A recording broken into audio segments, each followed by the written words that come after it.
मैं सत्ता का लालच, सत्ता की भूख नहीं है मेरे को सीएम की कुर्सी की भूख नहीं है।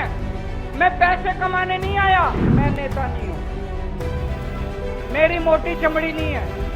मेरे को फर्क पड़ता है। मेरे पे जब ये कीचड़ फेंकते हैं बीजेपी वाले, मेरे को जब ये चोर कहते हैं, मेरे को जब ये भ्रष्टाचारी कहते हैं, मेरे को जब ये गाली देते हैं, मेरे को फर्क पड़ता है। आज मेरी आत्मा पीड़ित है, मैं अंदर से बहुत दुखी हूँ और इसीलिए मैंने इस्तीफा दिया। आज 10 साल के बाद जब मैंने इस्तीफा दिया है, थोड़े दिन में मैं सीएम का बंगला छोड़ दूंगा। आज दिल्ली के अंदर मेरे पास घर भी नहीं रहने। मोदी जी ने हमारे ऊपर सबसे कठोर कानून लगाया इस देश का, ईडी का कानून दिए करते, उसमें बेल भी नहीं मिलती, उसमें बेल भी नहीं मिलती, लेकिन केस फर्जी था। आपके मन में ये चल रहा होगा कि केजरीवाल ने इस्तीफा क्यों दिया। मैंने इस्तीफा इसलिए दिया क्योंकि मैं ये सब करने के लिए, दंड करने के लिए नहीं आया था, मैं भ्रष्टाचार करने के लिए नहीं आया था। मैं सत्ता का लालच, सत्ता की भूख नहीं है मेरे को सीएम की कुर्सी की भूख नहीं है। मैं पैसे कमाने नहीं आया।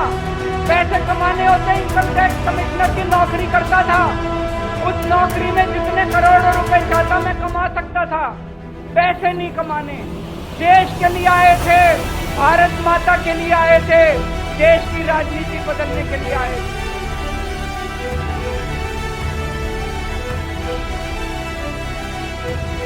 इन नेताओं को फर्क नहीं पड़ता, इन नेताओं की मोटी चमड़ी है, इनके ऊपर जितने मर्जी आरोप लग जाए, इन नेताओं को फर्क नहीं पड़ता। दोस्तों, मैं नेता नहीं हूं, मेरी मोटी चमड़ी नहीं है, मेरे को फर्क पड़ता है।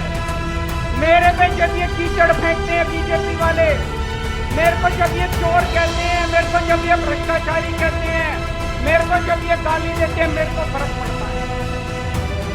आज मैं बहुत दुखी हूं, आज मेरी आत्मा पीड़ित है, मैं अंदर से बहुत दुखी हूं और इसीलिए मैंने इस्तीफा दिया। मैंने अपनी जिंदगी में केवल इज्जत कमाई है, मैंने अपनी जिंदगी में केवल ईमानदारी कमाई है। मेरे बैंक में कोई पैसा नहीं है, मेरी पार्टी के बैंक में कोई पैसा नहीं है, मैंने केवल इज्जत कमाई है। आज 10 साल के बाद जब मैंने इस्तीफा दिया है, थोड़े दिन में मैं सीएम का बंगला छोड़ दूंगा। आज दिल्ली के अंदर मेरे पास घर भी नहीं है रहने के। मेरे को कई लोग कहते हैं, कैसा आदमी है यार तू, 10 साल राजनीति करी, 10 साल सीएम रह गया, 10 साल में तो 10 कोठियां बन जाती, 10 घर बन जाते, 10 प्लॉट बन जाते।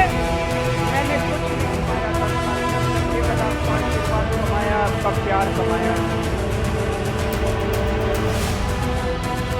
और उसी प्यार का नतीजा है आज जब मैं घर छोड़ूंगा, मेरे पास कितने लोगों के फोन आ रहे हैं, इतने लोगों के मैसेज आ रहे हैं कि मेरा घर दे दो, मेरा घर दे दो, मैं किराया नहीं दूंगा, मेरा घर दे दो। मैं आप सब लोगों का शुक्रिया अदा करता हूँ। अभी श्राद्ध चल रहे हैं, श्राद्ध खत्म होने के बाद जैसे ही नवरात्रे शुरू होंगे, मैं सीएम आवाज छोड़ दूंगा और आप में से ही किसी के घर आके मैं आपके साथ रहना चाहता हूँ।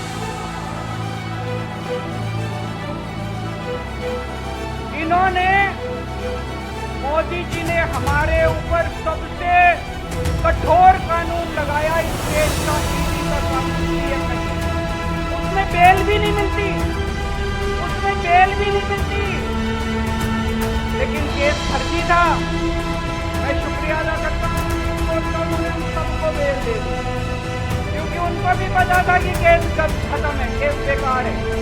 उन्होंने हम सबको बेल दे दी, लेकिन जैसे मैंने कहा, मैंने केवल जब मैं जेल से आया, मैंने मन में सोचा था जब तक कोर्ट मेरे को 22 जन बरी नहीं कर देता, मैं दोबारा कुर्सी पे नहीं जाऊंगा। लेकिन मेरे को वकीलों ने कहा ये केस अभी 8 साल चल सकता है, 10 साल चलेगा, 15 साल चलेगा, ये केस का कोई भरोसा नहीं है, ये केस अभी बहुत लंबा चलेगा। तो मैंने तय किया, मैं अपनी जनता की अदालत में जाऊंगा, जनता से पूछूंगा कि जनता मेरे को बताए कि मैं बेईमान हूं कि मैं ईमानदार हूं।